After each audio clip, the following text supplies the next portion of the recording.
नमस्कार, मैं हूं Amod Srivastava. Amazing thought, amazing message, amazing information की दिशा में आज एक कदम और आगे। आज के इस दो चिंतन का विषय है अंतर मन से अंतरात्मा और संतों की महिमा। आपको ये मेरा वीडियो अच्छा लगे तो लाइक करें, शेयर करें और लाल बटन दबाकर सब्सक्राइब अवश्य करें। साथ ही बेल आइकन दबाना बिल्कुल ना भूलें। आज के इस दो चिंतन का विषय अंतर आत्मा तक की पहुंच और संतों की महिमा। हमारा अंतर मन हमारी अंतरात्मा तक पहुंचने का एक रास्ता है, लेकिन बाहरी मन एक अबोध बच्चे की तरह है। वह एक जगह पर टिक ही नहीं सकता। उसकी प्रवृत्ति भौतिक जगत में भ्रमण और रमण करने की है। जहां भी उसे दैहिक सुख, शांति और आनंद की आशा दिखती है, उसी तरफ वह दौड़ता है, फिर चाहे वह सुख क्षण भंगुर ही क्यों ना हो। उसमें हित अहित को परखने की क्षमता भी नहीं होती है। सिर्फ संकल्प और इच्छा करना बाहरी मन का स्वभाव है। क्या अच्छा है, क्या बुरा है, इसका बोध उसे नहीं है। मन के दो प्रकार हैं, एक बहिर्मुखी और दूसरा अंतर्मुखी। बहिर्मुखी मन हमेशा बाहरी दुनिया में विचरण करता है। उसकी सारी कामनाएं भी बाहरी होती हैं। इससे वह हमेशा चंचल, अस्थिर, बेचैन और चलायमान रहता है। आमतौर पर मनुष्य मन के इसी स्वरूप से संचालित होता है।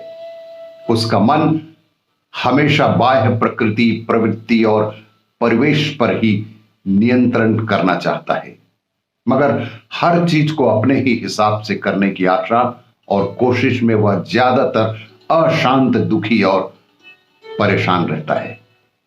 बाह्य मन से चलने वाले लोग न तो अपने अंतर मन को जान पाते हैं, ना ही उसकी आवाज को सुन पाते हैं। जब मन का मुख अंदर की ओर होगा, तभी अंतर आत्मा की आवाज या प्रेरणा का पता चलेगा।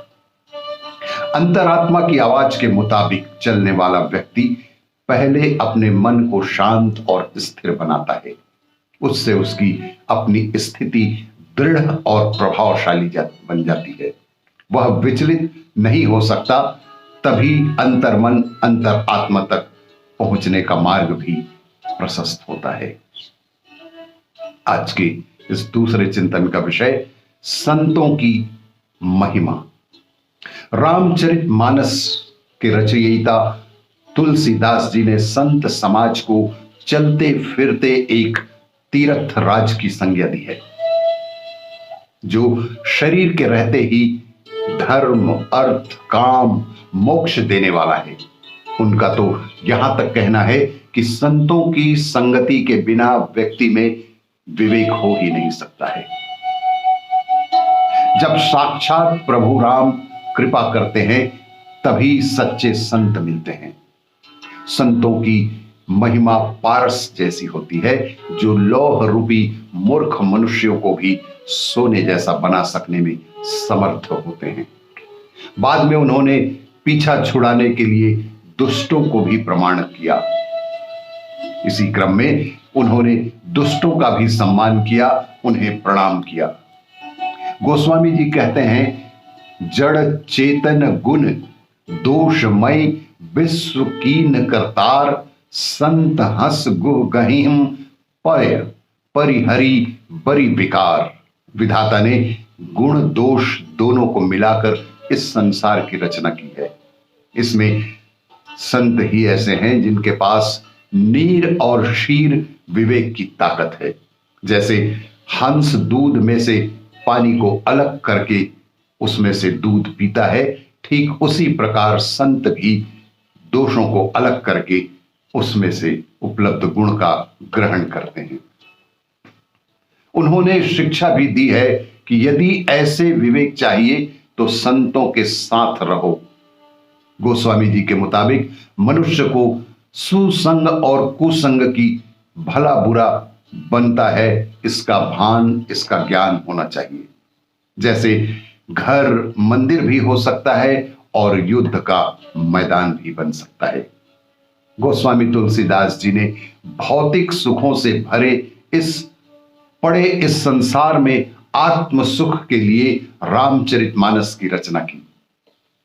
उनका कहना था कि मैं अंतःकरण को सुख देने के लिए रामचरितमानस की रचना भाषा में कर रहा हूं।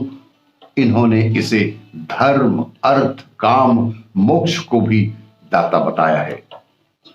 संत के द्वारा ही बुराई और अच्छाई में हमें फर्क सिखाने की ताकत होती है। यही संतों की महिमा भी है। आपको यह मेरा वीडियो अच्छा लगे तो लाइक करें, शेयर करें और सब्सक्राइब अवश्य करें। धन्यवाद।